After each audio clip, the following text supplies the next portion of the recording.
Hey Wonder People, bertemu lagi dengan saya Sultan Aziz dalam acara Bincang Literasi dan pastinya hanya di Wonder Home Channel.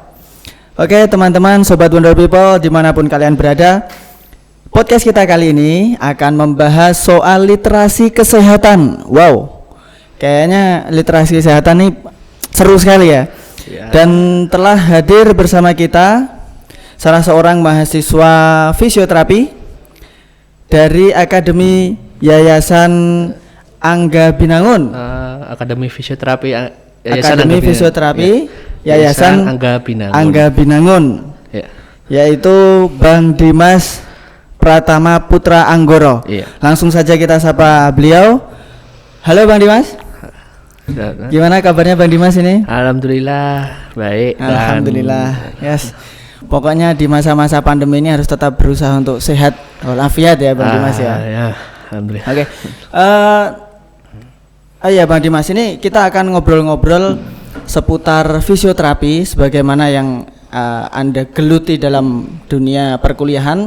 Ya. Dan semoga ini nanti dapat menjadi inspirasi buat teman-teman Sobat Wonder People semuanya ya. Ya. Oke, Bang Dimas, sebenarnya apa sih fisioterapi itu? Fisioterapi ini ya saya beri gambaran kecil aja. Ini seperti apa? Tenaga medis. Ini pakai manual, tangan. Manual tangan. Oh ya, tangan atau alat seperti ini apa? Infrared atau ultrasound, semacam itulah. Pakai tenaga bisa pakai es, panas, sama apalah yang berhubungan dengan alam. Kami menggunakan metodenya itu lebih banyak manual menggunakan itu maksudnya tangan ya dengan tangan pijat gitu ya. Dengan memberikan latihan terus atau memberikan ini apa gerakan ini pasif aktif untuk gerakan pasif dan aktif ya. Tapi lebih cenderung ke pencegahan atau ketika orang sakit kemudian diobati dengan semacam pijat gitu atau gimana? Kalau itu ketika orang itu sakit. Oh, ketika orang itu sakit ya? Ya.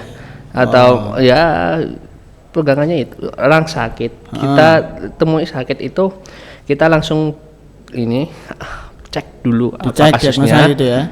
Anamnesis lebih tepat. Terus diperiksa dulu apa kasusnya dulu baru kita mulai itunya. Setiap kasus itu memang beda. Kita mulai itunya itu apa? Diurut gitu ya? Bukan urut, apa kita mulai penanganannya. Penanganannya ya tergantung kondisi itu ya, seperti kalau misalnya apa? Kalau misalnya cedera kayak apa orang-orang maraton gitu, ya sebenarnya simpel aja, kita palpasi. Palpasi dulu luka ini apa mana perbedaan ini ototnya yang mengalami spasme gitu ya? Mana yang enggak, terus kita lakukan treatment seperti stretching atau ini apa pemberian krim otot ya. Atau kita memberikan ini tapping. Apa itu tapping? Tapping ini untuk pembenahan ini struktur otot juga. Itu aja lah untuk rinciannya.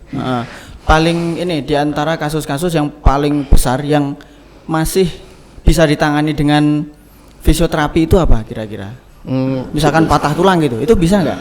Patah tulang kami ini melakukan treatment pasien fraktur itu menunggu prosedur dokter dulu setelah mungkin ini seperti setelah digigit atau instruksi dari misalnya kalau misalnya kayak kaki atau itu tingkatnya sedengan itu kita yang menangani menggunakan ini perban atau kalau misalnya udah cukup parah ya kita melakukan elevasi dan sebelum dielevasi itu kita itu apa pakai kayu itu untuk kayu ya buat keep ya. Buat menahan gitu. Biar menahan struktur tulangnya biar nggak itu. Kita kan di luar juga itu kan pasti kita nggak ada gip atau macam apa. Kita menggunakan itu. Berarti itu intinya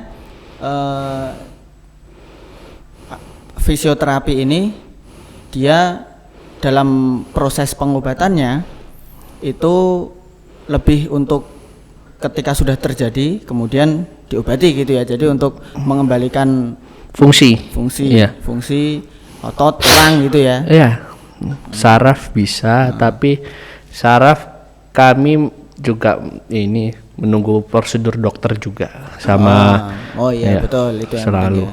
Jadi tidak asal kerjakan gitu ya. Tidak asal, soalnya kalau asal kami juga takut. Bukannya takut untuk masalah untuk maju, tapi kita memperhatikan orang juga seperti apa kondisinya gitu loh. Jadi kalau misalnya ada rasa-rasa takut kan kita bingung mau mau menangani lewat apa gitu.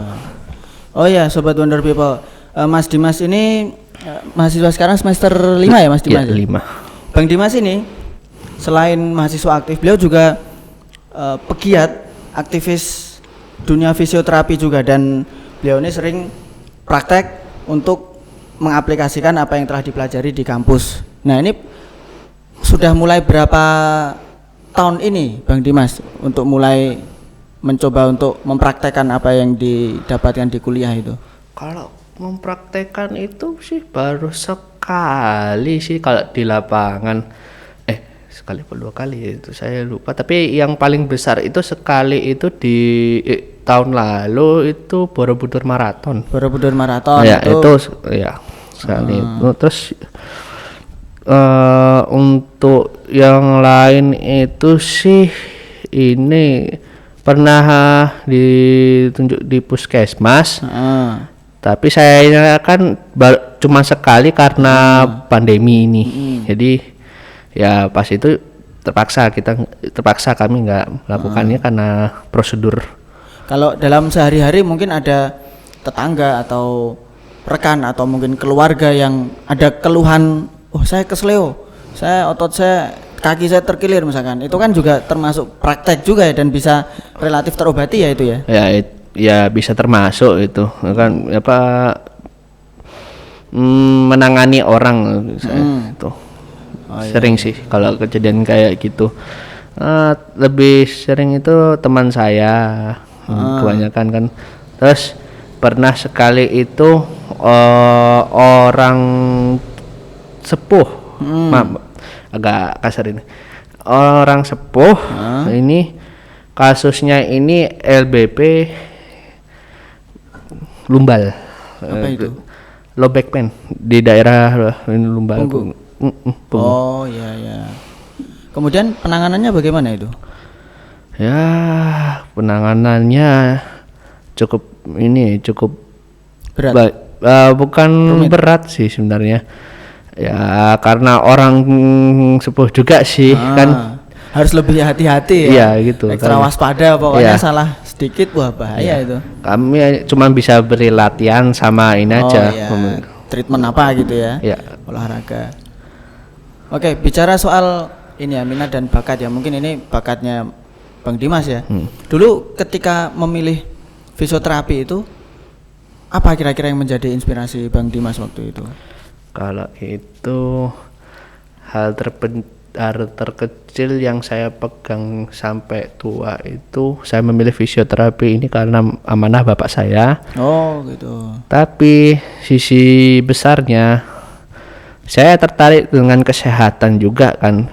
Terutama kan saya lebih suka memperhatikan di jalan itu kan, ini sering kecelakaan atau apa, saya langsung aktif ke situ, melihat situasi dan kondisi, langsung sergap gitu semacam apa. Nggak bisa ceritakan. Jadi bisa dikatakan ini ya, kayak keterpanggilan jiwa gitu ya. Iya. Sehingga ada panggilan jiwa, kesadaran hati itu ingin terjun dalam dunia kesehatan gitu ya. Iya. Itu biasanya nanti setelah lulus misalkan, terus nanti akan buka klinik atau apa mungkin? Kalau buka klinik itu saya harus D4 dulu.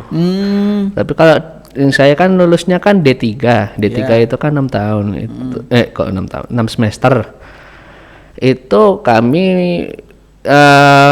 ini misalnya kok dipanggil sama klinik tertentu atau rumah sakit itu kan kita pasti ambil itu. Tapi di sisi lain kita bisa melakukan sendiri seperti datang ke rumah atau home care. Home care. Oh, iya. Dan itu sampai sekarang masih berjalan ya? Iya, kebanyakan. Tapi kalau home care itu rata-rata keluhan mereka apa, Bang Dimas? Kalau itu sih atau kalau capek gitu? Kalau saya itu home care ini beragam. Kadang ada yang minta pijat, terus ini beberapa kali itu kasusnya ini bengkak di paha, bengkak di lutut akibat kecelakaan gitu kan. Kecelakaan di jalan lah itu intinya. Tapi nggak sampai patah tulang. Kecelakaan kecil gitu ya. Kecelakaan kecil aja. Terus, itu juga dipijat gitu metodenya? Enggak, kalau itu nggak pijat dulu sih sebenarnya, pemberian kayak kompres kayak gitu dulu. Kalau bengkak itu kami pemberian kompres dulu, baru itu melihat situasi juga di itunya. Kalau misalnya esok hari esok hari udah itu baru kami beri treatment. Oh gitu ya. Treatmentnya ya itulah. Tapi rata-rata itu tadi mungkin karena pijat capek gitu ya. Kalau pijat capek ini ya masuk angin gitu bisa nggak? Mungkin dengan terapi urut gitu kemudian urut kami bisa. Ya bisa sih sebenarnya. Kalau itu kan hal umum juga kan. Jadi misalnya masuk angin kan titiknya kan saya tahu di mana. Oh iya gitu. Betul, ada titik-titik tertentu ya. Kalau pijat mah semua orang bisa sih. Betul. Cuman kan metode dan tahu titik-titik itu kemudian sesuai dengan ya teori ilmiah juga kan pastinya kan. Iya, harus. Pasti.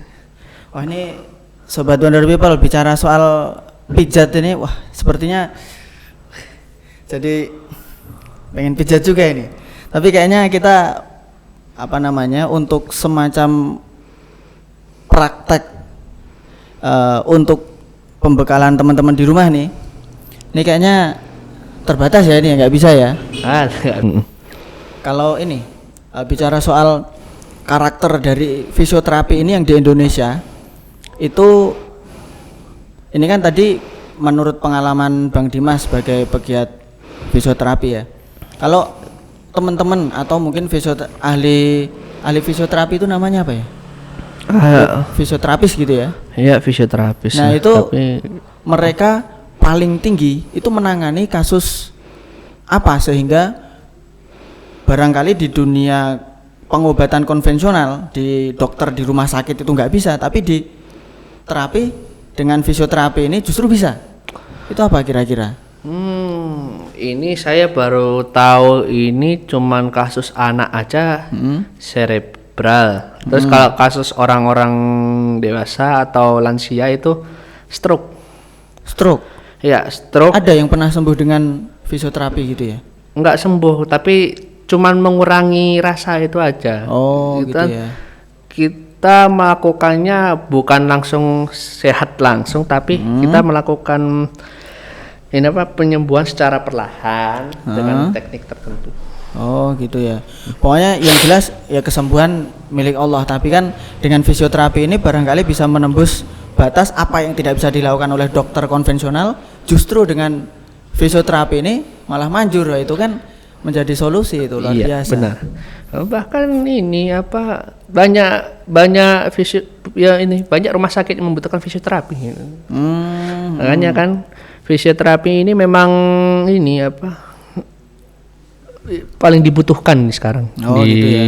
Dunia, apalagi dimanapun lah. Oke, sekarang kalau kita melihat kondisi Indonesia di masa pandemi ini kan jumlah pesepeda, olahraga bersepeda itu kayaknya jumlah mereka meroket sangat tinggi sekali, bahkan harganya pun ikut naik. Nah itu dan banyak dari antara mereka itu yang mengeluhkan kaki pegel lah, atau mungkin baru sepedaan langsung capek. Nah itu apa kira-kira faktor penyebabnya itu Bang Dimas? Kalau pesepeda sih saya kurang dalam juga, tapi kebanyakan kasus ini pesepeda ini kan antara over ini aja. Mungkin saking senengnya akhirnya sepedaan seharian gitu ya. Ya, bisa dengan tenaga ekstra gitu terus ini bisa dibilang kelelahan otot gitu bisa terjadi. Nah, solusinya gimana itu Bang Dimas? Atau mungkin dengan cara bersepeda yang baik bagaimana, atau mungkin dengan tips-tips pemanasan dulu, atau mungkin dengan apa? Kalau itu saya hanya menangani kasus aja kayak spasme gitu. Simple sih sebenarnya. Tapi butuh orang lain juga sih, sebenarnya satu atau ketika terjadi kram di bagian lutut ke bawah kan, itu tinggal lurusin aja, terus tarik kaki. Lurusin badan, ya kan, tarik sampai kan tarik kaki. Itu ya. Kayaknya lebih enak ini praktiknya. Ya. Mungkin jangan lewatkan sobat Wonder People ini. Insya Allah edisi berikutnya kita akan adakan praktek gitu ya. Yeah. Jadi langsung praktek, langsung melihat bagaimana cara menangani beberapa kasus terkilir atau kesleo dan lain sebagainya. Bahkan cedera pun bisa juga diobati dengan fisioterapi gitu ya Bang Dimas ya. Oh ya, wah menarik sekali nih untuk kesehatan ini ya. Mungkin ada pesan untuk sobat Wonder People di rumah nih untuk menjaga kesehatan ini dengan olahraga, tapi olahraganya bagaimana? Mungkin gitu Bang Dimas. Kalau kesan sih sepertinya baiknya gimana ya, olahraga ya secukupnya aja, jangan over. Tapi ketika udah seperti ini, ketika kita melakukan olahraga itu kan pasti ada rasa capek dan ada rasa menjadi sehat gitu kan. Tapi kita tetap memperhatikan itu, dan ketika benar-benar udah ngerasa capek, itu jangan dipaksakan. Jangan dipaksakan, istirahat gitu ya. Ya, tapi kalau ketika kita udah merasa cukup, udah merasa sehat, udah jangan dilanjutin, soalnya tubuh udah tercukupi. Betul. Soalnya memang banyak kasus itu karena bersepeda rombongan ya Bang Dimas ya. Rombongan berapa orang gitu, dia capek sendirian gak enak kalau gengsi mungkin kayak gitu ya, atau mungkin malu mau bilang saya capek mau istirahat dulu. Gak enak sama teman-temannya, akhirnya dipaksakan. Itu sebenarnya kan nggak boleh. Nah, terlebih lagi ini pandemi. Saya hanya mau mengingatkan aja kepada kita semua bahwa ikuti aja protokol kesehatan, tetap pakai masker. Kalau misalnya terasa sesek atau mending istirahat dulu aja. Betul. Wah, ini saya nggak pakai masker nih Bang Dimas. Nggak apa ya? Nggak apa-apa. Nanti setelah ini saya pakai masker lah kalau kemana-mana. Ini kan kita physical distancing ini ya. Oke, sobat Wonder People dimanapun kalian berada, demikianlah podcast kita malam hari ini dengan tema literasi kesehatan. Mudah-mudahan bermanfaat untuk kita semuanya. Nantikan kami dalam edisi-edisi menarik berikutnya, dan pastinya hanya di Wonder Home Channel. Wassalamualaikum warahmatullahi wabarakatuh.